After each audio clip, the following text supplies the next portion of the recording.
tengo una pregunta así un poco, pues,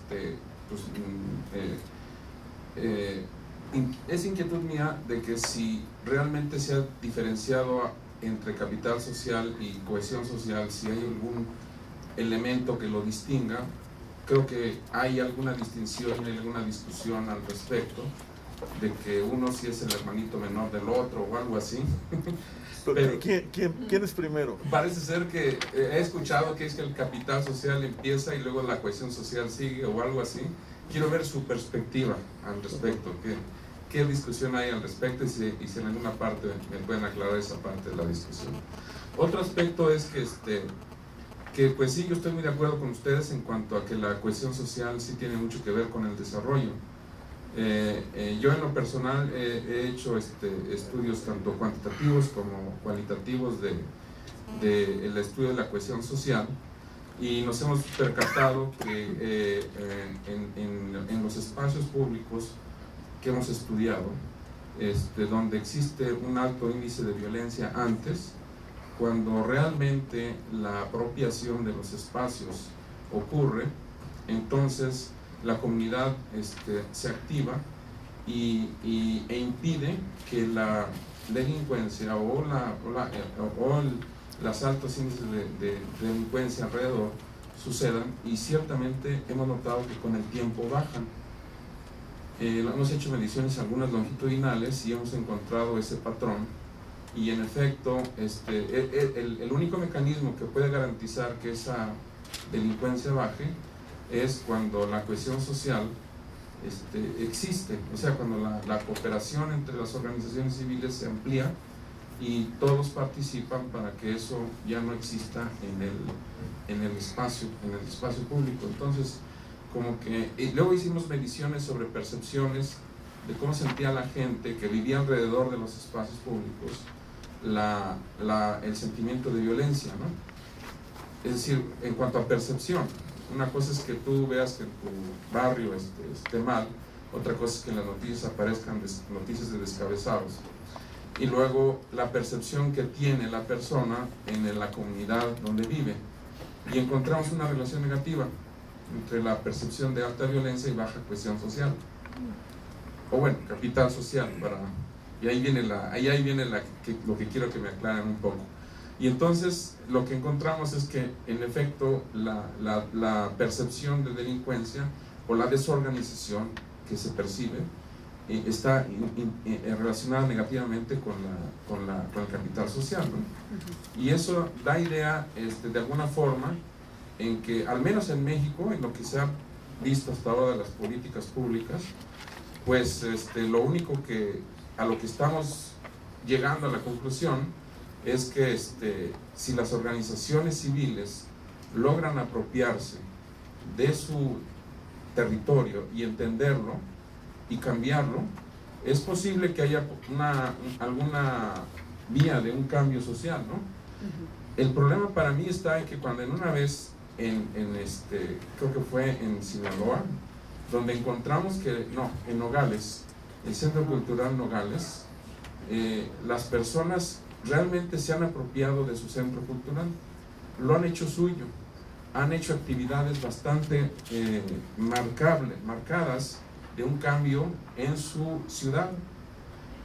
Luego, cuando les hicimos la pregunta en un grupo de enfoque, que les dijimos, bueno, vamos a suponer que el gobierno que entre, el de Peña Nieto, les diga, ¿saben qué? Ya se acabó esto, así es que nada de jueguitos de hacer nuevas políticas y les vamos a decir ahora nosotros lo que tienen que hacer. Pues casi se nos para el grupo de enfoque y nos dice, no, es que nosotros ya somos dueños de este espacio y aquí nadie nos dice lo que tenemos que hacer. Nosotros sabemos qué hay que hacer. A mí me intrigó mucho eso, el verlo, porque eso implica entonces que si realmente vamos a tener una política que promueva el capital social, lo cual estoy de acuerdo que promueve el desarrollo, si realmente eso hasta dónde pueden permitir que la gente realmente tome su propia iniciativa y un autogobierno en cuanto a qué hacer y si lo van a permitir. Es decir, hemos vivido periodos difíciles en cuanto a la política en México, y eso quiere decir entonces que si la gente realmente toma por su propio, realmente hace suyo un programa, entonces podría haber un cambio realmente diferente para el país, ¿no? Hacia allá, esa es mi pregunta, es ¿hasta dónde? Si las políticas públicas van a permitir ese cambio, y si los cambios van a provocar ese cambio en las políticas públicas. Algo así está un poco enredado eso. ¿Y la causalidad? Teresa. Una pregunta muy concreta. ¿Cuáles son los instrumentos para construir ese capital social? De acuerdo con el doctor Reyes, ¿no? Con la idea, es una capacidad que tiene la sociedad. Entonces, si es capacidad, se puede construir, ¿no?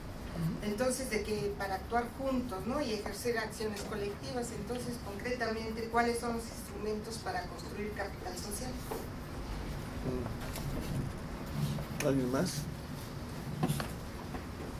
Doctor Cortés.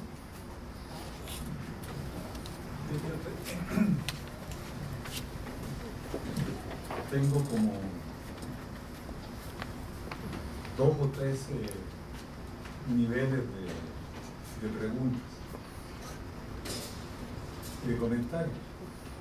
Estoy totalmente de acuerdo con Fernando, en el sentido que si se va a buscar una definición del concepto, debe hacerse teóricamente. Los conceptos en sí no son ni verdaderos ni falsos. Lo que son verdaderos o falsos son las proposiciones o las hipótesis en que esos conceptos intervienen. Y para poder darle sentido a un concepto hay que encontrar las proposiciones y las teorías en las que esas proposiciones están. Eso es metodología de las ciencias sociales básica. Entonces, el asunto de discutir conceptos sueltos no lleva a absolutamente nada, y lo podemos ver en América Latina cuántas veces hemos estado metiendo discusiones conceptuales que al final no aterrizan. En el segundo lugar, tal como pareciera que estamos quejados, se trata de un concepto relacional. Y cuando uno tiene un concepto relacional, ¿dónde para? Porque las relaciones son transitivas. Entonces, ¿cómo puede llegar a una medición sin llegar a cubrir todo a través de las relaciones? Todos los conceptos relacionales tienen este problema. En algún momento uno debe cortar. Entonces, ¿cómo lo hicieron para cortarlo y trabajarlo en una encuesta? El otro punto es que me parece que el concepto que están utilizando o dejando tiene un grado de desarrollo bastante amplio en la antropología, a través del concepto de redes sociales, que allí está perfectamente definido y que tiene una larga tradición antropológica.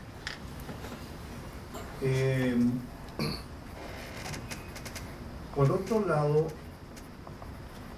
me llamó la atención la relación capital social y desarrollo político, porque en mi experiencia particular la relación es al revés. Desarrollo político te lleva a mayor capital social. En Chile era muy claro, el desarrollo era político, y eso llevaba a conjunto de gentes relacionadas en función de objetivos que superaban con mucho a los objetivos privados. Entonces, me pregunto en qué sentido va la relación. Ahora bien, el segundo punto es de carácter más empírico. Creo que en la experiencia de la política social mexicana nosotros tenemos ejemplos claros de intento de desarrollo de capital social. En la política que siguió el DF, cuando Clara Hussitman era secretaria de Desarrollo Social, ella promovió en toda la ciudad los centros comunitarios, justamente con la idea de promover el desarrollo y crecimiento de la comunidad.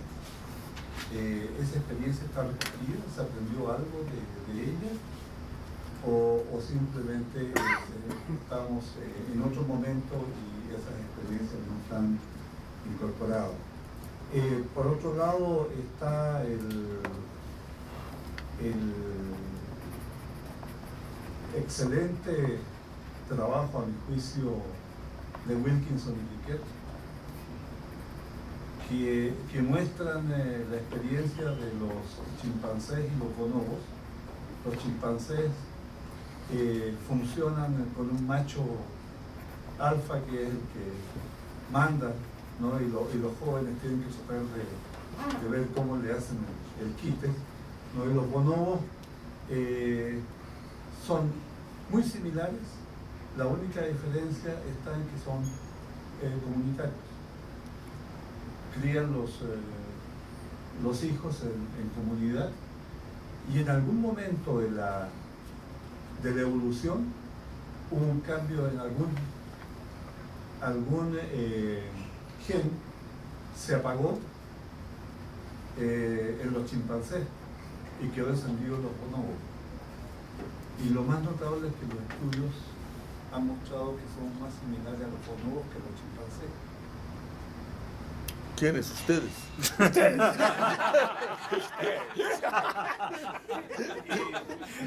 Los bonobos son más felices. Sí, y es interesante porque justamente la vida en comunitaria, y eso me lleva al último punto. Perdón. Si yo miro alguien me contó. Si yo miro la historia, lo que puedo encontrar es que en las sociedades tradicionales el capital social era bastante elevado, ¿no? ¿Y qué pasó con el desarrollo entonces? Es decir, es cuestión de mirar un poco la... Ese debe haber sido el Rayo Luis que esas cosas me hacen. Es el alfa.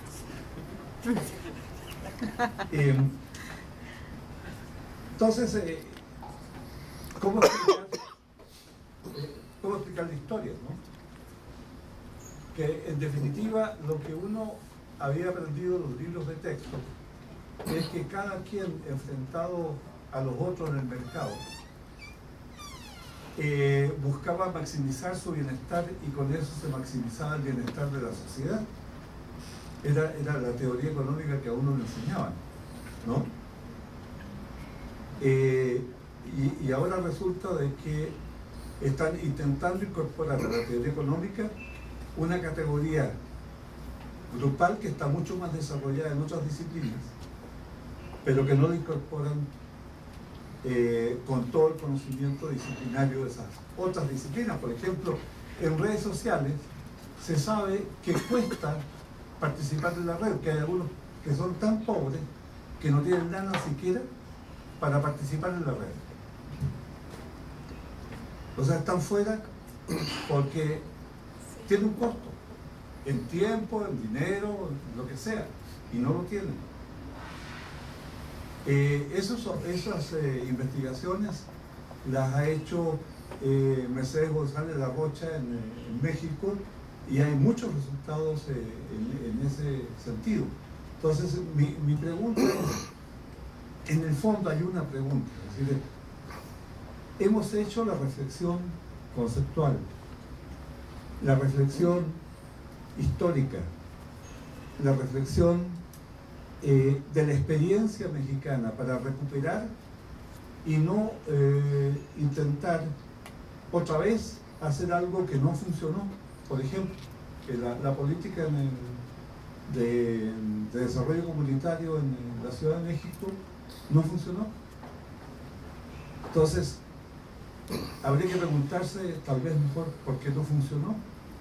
tengo entendido que algo similar pasó con Solidaridad. Terminan al final expropiando, ¿no? Entonces, ¿por qué no funcionó? Perdón, es que ¿Por qué no funcionó? no, terminan al final, ¿qué? Expropiando, quitándole los actores y las maquinarias y equipos. FONAES. Sí, claro, en el FONAES, ¿no? Entonces, bueno, ¿por qué no funcionó?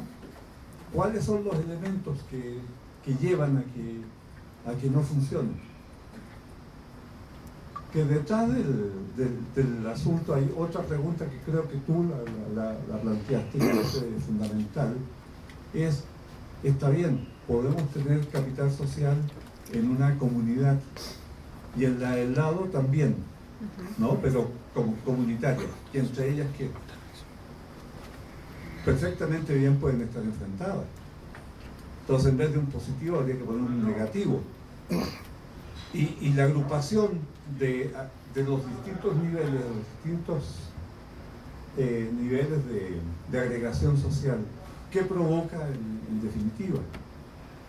Es decir, son preguntas que surgen de la experiencia, de saber que ha habido intentos, de la discusión conceptual. Nos lo encontramos en el caso claramente del Coneval con la famosa cohesión social. Hay mucha cohesión social entre dos etnias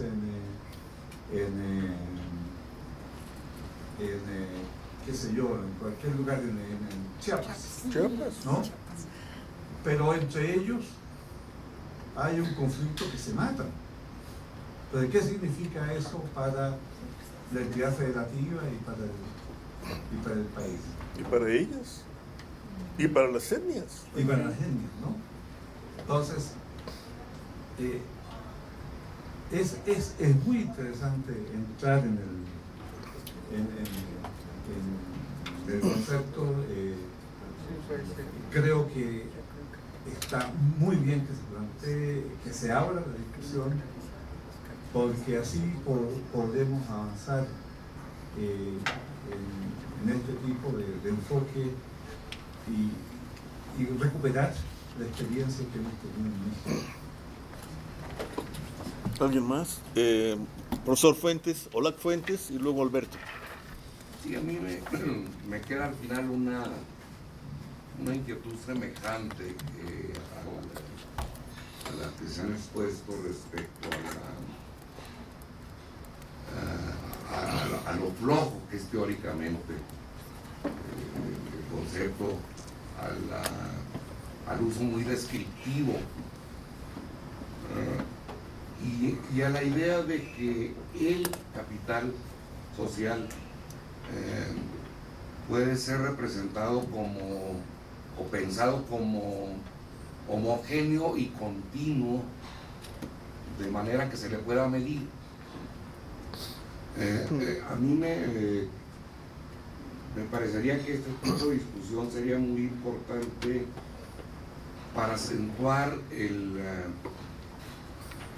carácter multidimensional, diverso, contradictorio incluso de construcciones